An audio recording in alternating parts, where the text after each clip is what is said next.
Boa tarde. Vamos dar início a essa mesa da tarde. É com imenso prazer que eu vou apresentar duas colegas e amigas já de longa data. E a mesa hoje versa sobre representação do território e cartografia urbana com foco no período colonial.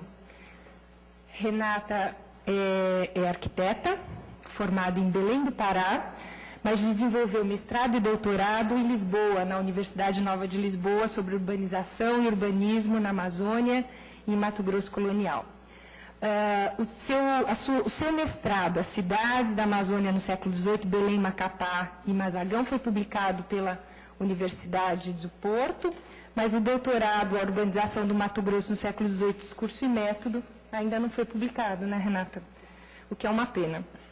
Mesmo assim, essa documentação circula via xerox intensamente, pelo menos na Faculdade de Arquitetura, na Faculdade de História. Eu considero a Renata uma protagonista da segunda geração de estudos sobre urbanização. Ela é uma geração que começa a aparecer a partir dos anos 90 e ela encabeça uma segunda leva de estudos que foram iniciados nos anos 60 pelo professor Nestor e reiniciados nesses anos 90. Muitos trabalhos vieram depois do da Renata, inclusive o meu. Ela põe luz nos engenheiros, quando trabalha o período colonial no Brasil, e de fato, uma série de trabalhos hoje naturalizam isso. Mas, na prática, foi um trabalho árduo da Renata, ainda no mestrado. Ela é autora de diversas publicações, é referência incontornável em Portugal e no Brasil. Atualmente leciona na Universidade do Algarve, na Universidade Nova de Lisboa, uma cadeira, a cadeira de História do Urbanismo, e sazonalmente na UFBA, né? De vez em quando a gente tem aí o privilégio de poder cursar uma disciplina de pós-graduação com ela. De mesma linha são os estudos de Cláudia Damasceno Fonseca, que é arquiteta também, mineira, realizou estudos de pós-graduação, doutorado na França, na École de Hautes Études en Sciences Sociales, sobre Minas, sob a orientação do Bernard Lepetit, o saudoso professor Bernard Lepetit. Então, a Cláudia mesclou, vamos dizer, duas frentes de investigação, uma linha que estava se desenvolvendo a partir dos anos 90 em Portugal, que a Renata protagonizava, e embebida dessa outra linha francesa que também falava de urbanização, e não propriamente só de urbanismo, e trabalhava de forma semelhante, sem diálogo, mas de forma semelhante, e a Cláudia, então, faz essa ponte numa brilhante tese de doutorado intitulada Das Terras, as Vilas do Ouro, Poderes e Territórios Urbanos em Minas Gerais, Brasil, século XVIII. A tese foi publicada em francês pela Calouste Gulbenkian e também é referência incontornável para os estudos sobre o tema. E merecerá uma edição agora em português pelo FMG, no segundo semestre deste ano. Atualmente, a Cláudia é pesquisadora e professora na Universidade de Paris III, Sorbonne Nouvelle. Bom, boa tarde a todos. Eu quero, antes de tudo, primeiro agradecer esta apresentação e depois agradecer o convite que me foi feito para estar aqui nesse simpósio. O agradecimento vai, em primeiro lugar, para minha cara amiga Beatriz Bueno, que me dirigiu pessoalmente o convite, mas peço que seja extensivo a todos, não só aos demais membros da organização, como aos colegas todos que aqui estão e com quem tenho muito deleitosamente aprendido. Procurei, inclusive, incluir dados deste aprendizado nesta comunicação, que espero que me perdoem a ousadia, espero também que me perdoem o fato de ler a comunicação, pois eu, muito honestamente, não sei fazer de outro modo, isso já me consta. Bom, vou ler. Os mapas do Mato Grosso, o território como projeto. Virgílio Correia começou a sua história do Mato Grosso dizendo que ali não era nem mato, nem grosso. Mas se o nome mente na geografia, diz a verdade na história. Porque o Mato Grosso é o nome do desconhecido. É a imagem da dificuldade de atravessamento que se projetou para todo o interior da América, reunindo numa única expressão a força da natureza e os perigos que ela encerrava. O Mato Grosso é a projeção simbólica de uma barreira.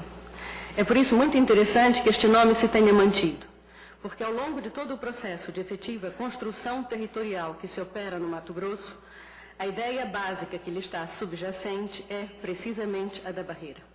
Era barreira virtual antes de ser alcançado e, uma vez ocupado, desenhou-se como barreira política.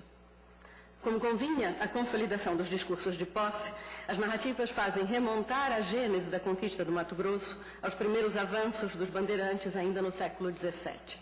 Mas a verdade é que a ocupação se deu, de fato, apenas no século XVIII e numa conjuntura especial para a coroa portuguesa no que diz respeito à certificação internacional dos seus domínios na América. A invocação da antiguidade do conhecimento e conquista daquela região pelos portugueses é ali, mais do que em qualquer outra área do Brasil, um claro argumento retórico que, de resto, a própria manutenção do topônimo Mato Grosso confirma. Embora tenha sido alcançado a partir dos caminhos internos, o espaço do Mato Grosso construiu-se mentalmente de fora para dentro, a partir da fronteira. É ela quem o define, é ela quem o informa. O Mato Grosso não foi verdadeiramente conquistado ou descoberto, foi desenhado. E não só se desenhou ao mesmo tempo que a fronteira, mas desenhou-se em si como fronteira. Não se trata de um mero jogo de palavras. O que queremos dizer é que aquela região só passou a existir para Portugal no momento em que Portugal pensou a fronteira, ou foi obrigado a pensar a fronteira, de maneira diferente da que até então vigorava. Esse aspecto é fundamental e é também um dos dados da argumentação que trago para esta discussão, defendendo a particularidade da construção espacial do Mato Grosso e a sua dimensão metodológica de projeto. Pois a constituição daquele espaço fez-se no sentido da sua projeção para o futuro e fez-se, sobretudo, a partir dos pressupostos construtivos do desenho. Ao contrário do espaço potencial do desconhecido, que remontava ao passado, o problema que se colocou para o Mato Grosso foi a materialização do território. A capitania foi deliberadamente criada para ser o antemural do Brasil. O espaço do Brasil e o espaço da capitania são, por isso, indissociáveis. O Mato Grosso desenhou-se como fecho do Brasil e, nesse sentido, redesenhou o Brasil. Mas este novo desenho implicou também uma outra leitura do próprio território. Ao longo do processo de formação territorial do Brasil, o elemento unificador por excelência foi a costa. Mas desde a divisão em capitanias hereditárias e das próprias vicissitudes da colonização, que o processo implicou numa proliferação de espaços que se pode dizer que, em determinadas alturas, assumiram uma dimensão quase arquipelágica. A efetiva interiorização e, sobretudo, a circunstância do enorme apelo migratório da descoberta das minas criou os mecanismos de convergência que repotencializaram a unidade territorial implícita. Durante o século XVIII, assiste-se à criação sucessiva de novas capitanias que revelam o processo de adequação e ajustamento da unidade territorial retomada. Um dos aspectos mais significativos deste processo é a própria dinâmica de conhecimento interno que ele engendra, na medida em que cada nova capitania precisava pensar-se na sua relação com as outras. Creio, e suponho que será um consenso, que uma das tarefas mais urgentes que nos cabe fazer é questionar as configurações espaciais que as capitanias projetaram para si próprias e os métodos de conhecimento, intervenção e representação de que fizeram uso para reivindicar os seus limites, quer internamente entre as capitanias, quer na sua relação com a metrópole. O papel desempenhado pela cartografia neste contexto é fundamental, como provam os trabalhos que se vêm desenvolvendo nesse aspecto para Minas Gerais pelas duas colegas que temos nessa mesa. No caso do Mato Grosso, a cartografia desempenhou um papel, diríamos, quase ontológico.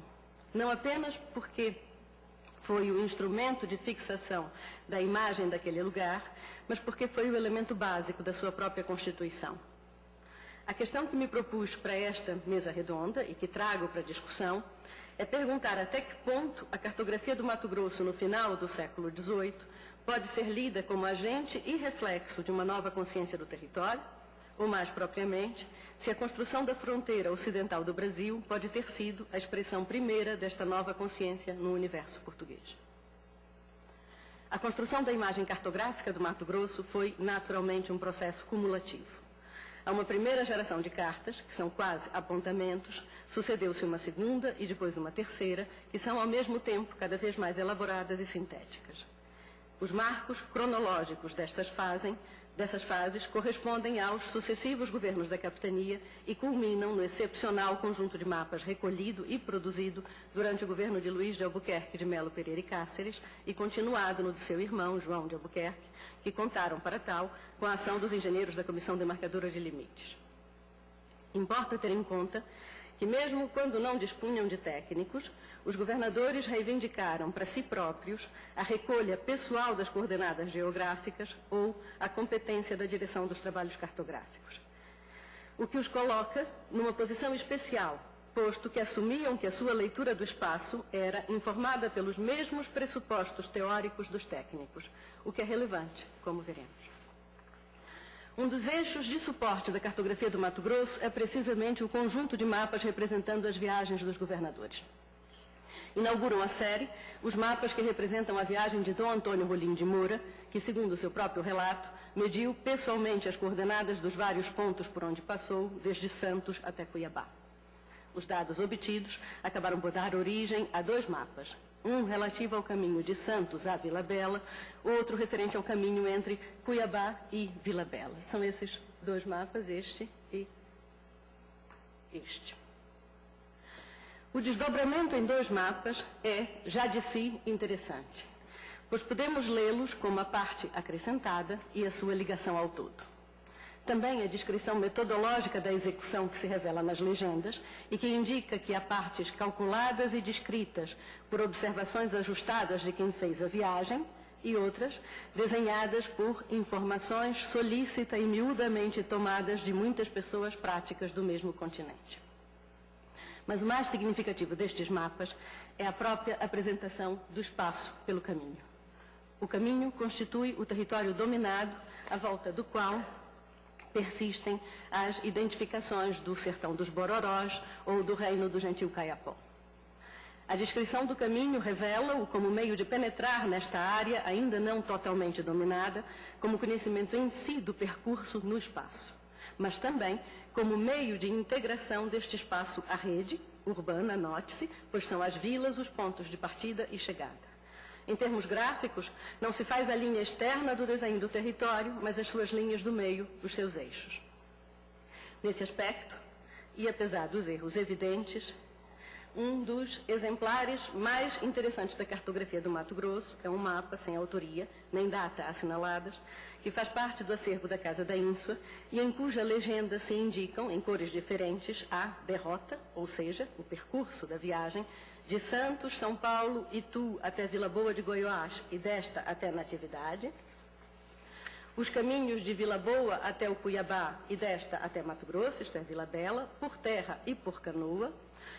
Mostra-se ainda o percurso dos rios desde Araritaguaba até Cuiabá, indicando que se trata da comunicação desta vila com Santos, São Paulo e Rio de Janeiro.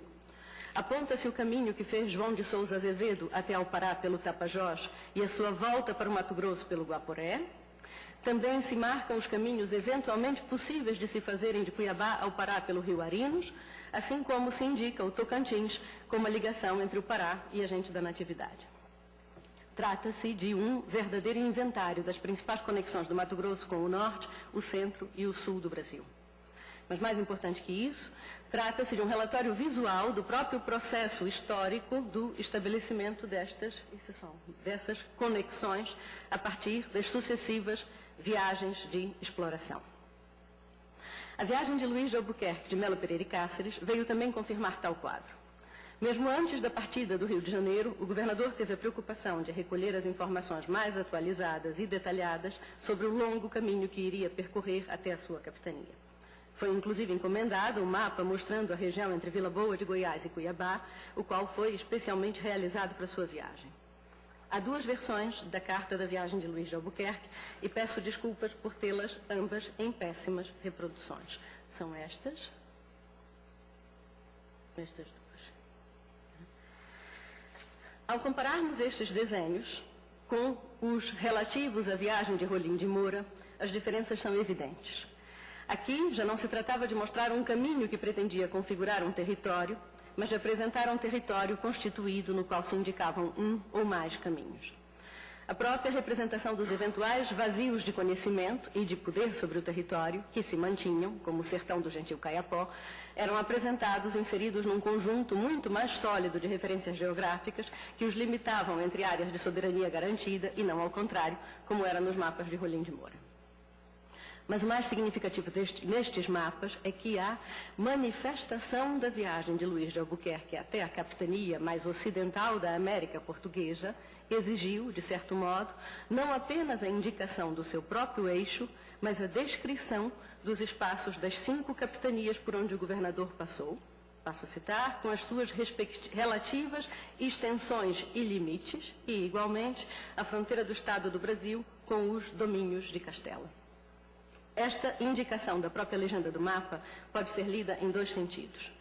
Por um lado, é a ideia do todo, do Estado do Brasil, que dá forma à capitania do Mato Grosso. Por outro lado, o todo define-se pelas suas partes, ou seja, cada uma das capitanias que se pretende apresentar com os seus respectivos limites.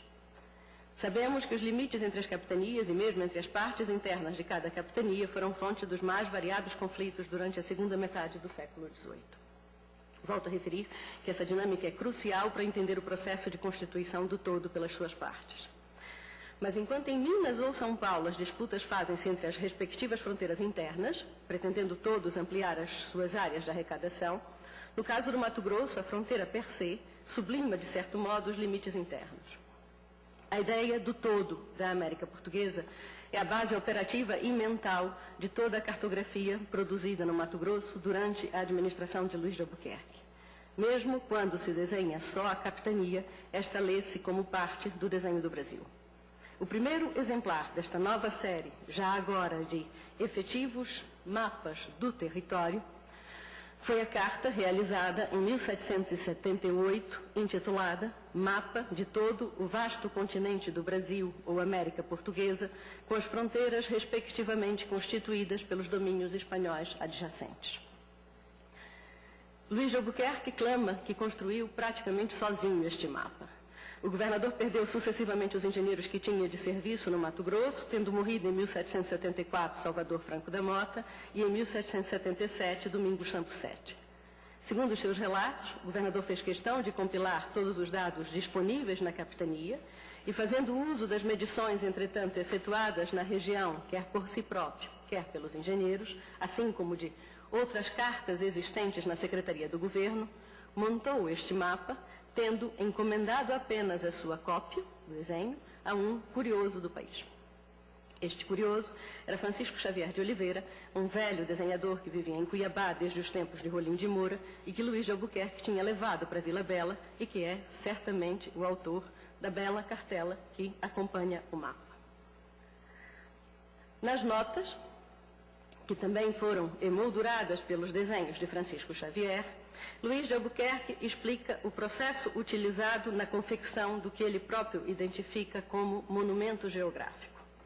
Na primeira diz que, passo a citar, pela falta de suficientes cartas e notícias, se não compreenderam neste mapa os 3 governos da Ilha de Santa Catarina, Rio Grande de São Pedro e da Colônia do Sacramento, subalternos da Capitania Geral do Rio de Janeiro, os quais também pertencem ao real domínio de Sua Majestade e jazem desde a latitude, há um espaço em branco, até a desembocadura e margem setentrional do grande Rio da Prata. E assim mesmo se não descreveu o sertão das capitanias da Bahia e Pernambuco pela sobredita falta de cartas. Na segunda nota, acrescenta-se que, passo a citar, a direção pontuada de Encarnado, desde a capital do Rio de Janeiro até Vila Bela da Santíssima Trindade, capital do Mato Grosso, faz ver a dilatada extensão e diferentes rumos da viagem que o referido governador e capitão-general executou no ano de 1772, indo tomar posse daquele governo e desde Vila Bela, ao longo dos rios Guaporé e Mamoré, da Madeira e das Amazonas, até o Pará, no ano de, há um espaço em branco, quando se recolhia a Portugal. Ambas estas observações são significativas. A primeira, por deixar claro que, embora faltassem algumas informações sobre certas partes do território, é sobre a ideia do todo que se apresenta ao mapa. Vale notar a preocupação em descrever a extensão dos domínios do rei até a embocadura do Rio da Prata, assumindo implicitamente o direito à Colônia do Sacramento, que tinha sido tomada pelos espanhóis em 1777. Quanto à segunda nota, ela é importante na medida em que Luiz de Albuquerque, para reforçar a credibilidade do documento que produziu, procurava mostrar o seu conhecimento concreto dos territórios que havia desenhado. Para tal, apresentava os caminhos que havia percorrido, adiantando, inclusive, um percurso que tencionava fazer, mas que ainda não tinha feito, que era a volta pelo Rio das Amazonas até o Pará. Esse aspecto é especialmente interessante porque reafirma o discurso da experiência como método mais abalizado para comprovar o conhecimento.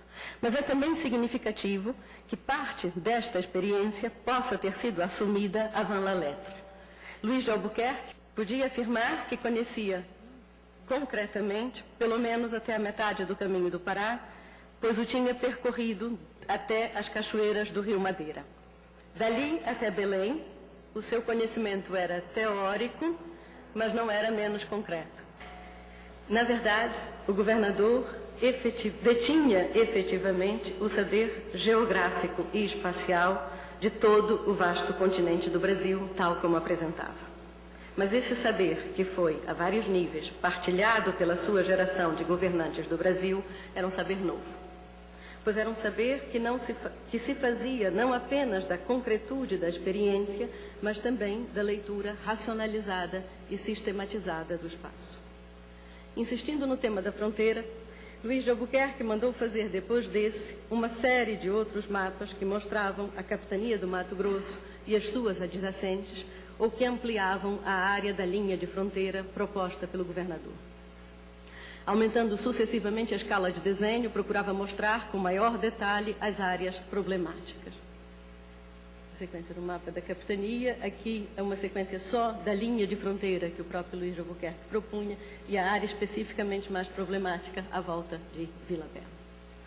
Essa sequência pode-se, aliás, ler a sequência das cartas do todo para a linha ou da linha para o todo, denunciando o processo de apreensão efetiva da escala no seu sentido mais amplo. Esses mapas, realizados entre 1778 e 1779, foram a base do que foi enviado para a Corte em 1780, juntamente com o documento intitulado Ideia Geral, onde Luiz de Albuquerque defendia a sua fronteira. Não cabe apresentar aqui este excepcional documento, importa, no entanto, chamar a atenção para o cerne da argumentação de Luiz de Albuquerque, que clamava que não bastava usar os rios como linha divisória, mas que se devia garantir a exclusividade da navegação destes rios. Para tal, fundou inclusive vilas do outro lado dos rios Guaporé e Paraguai.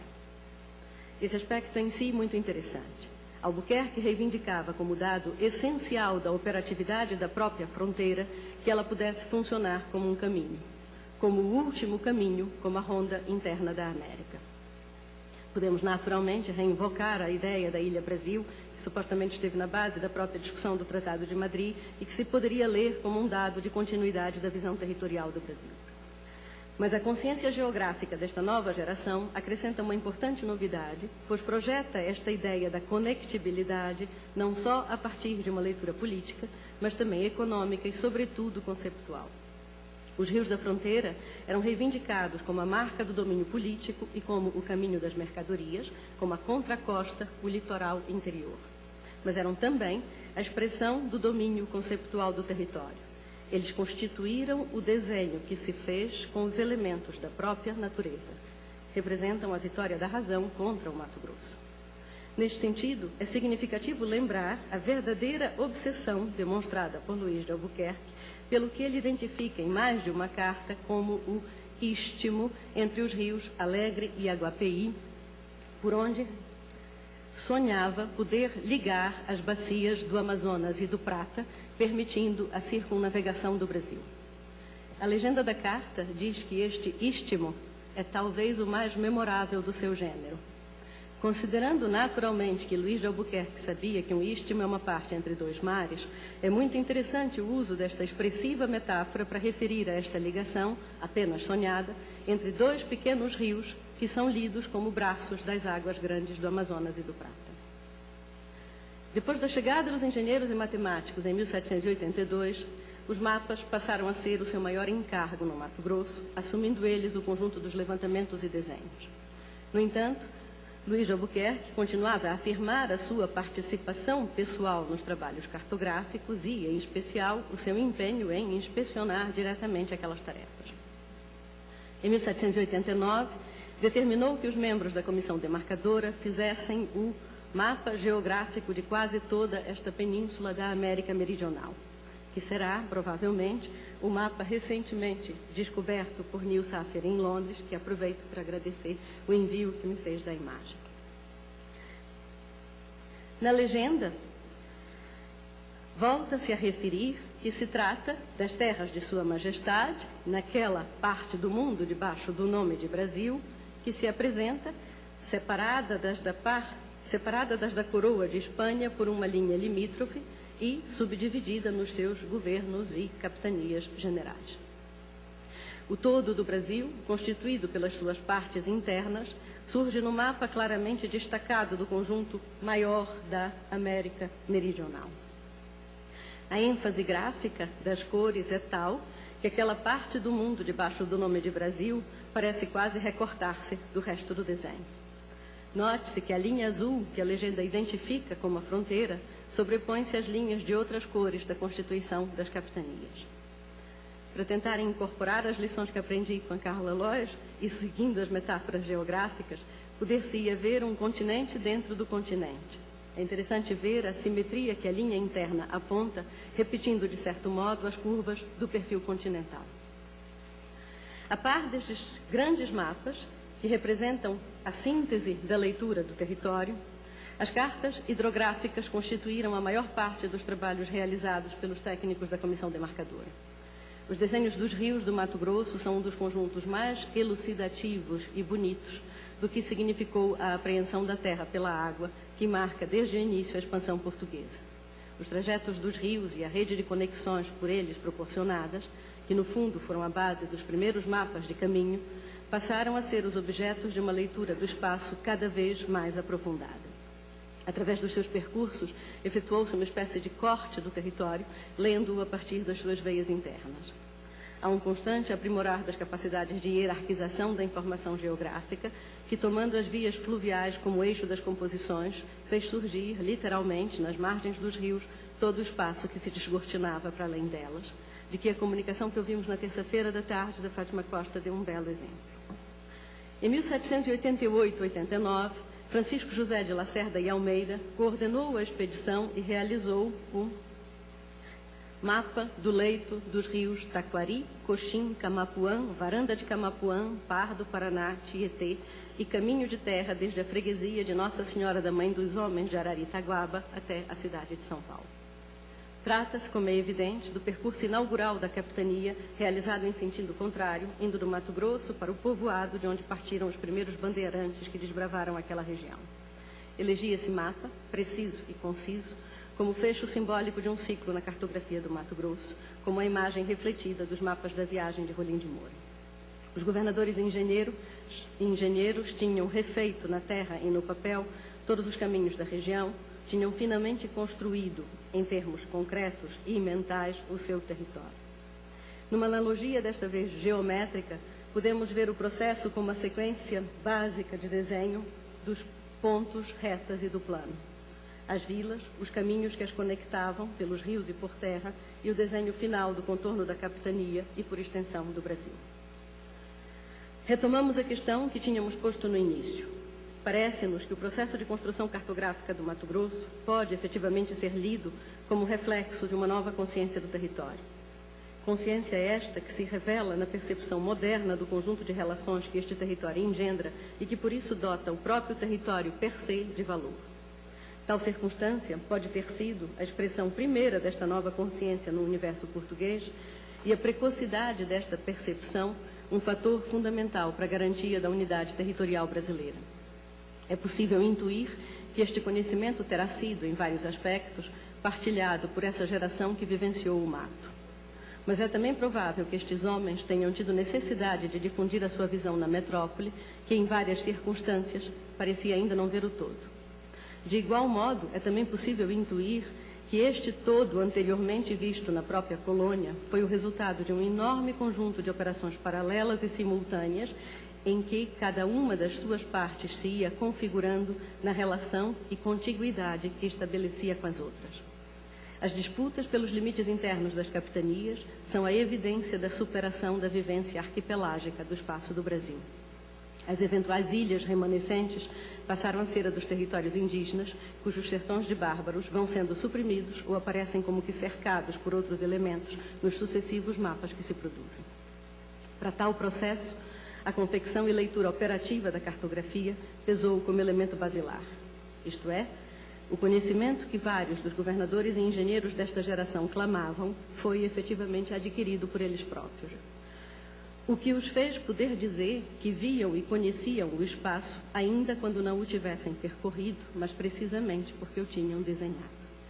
Em boa verdade, foi a cartografia, lida literalmente como a escrita das cartas do espaço, o que os dotou de um novo território.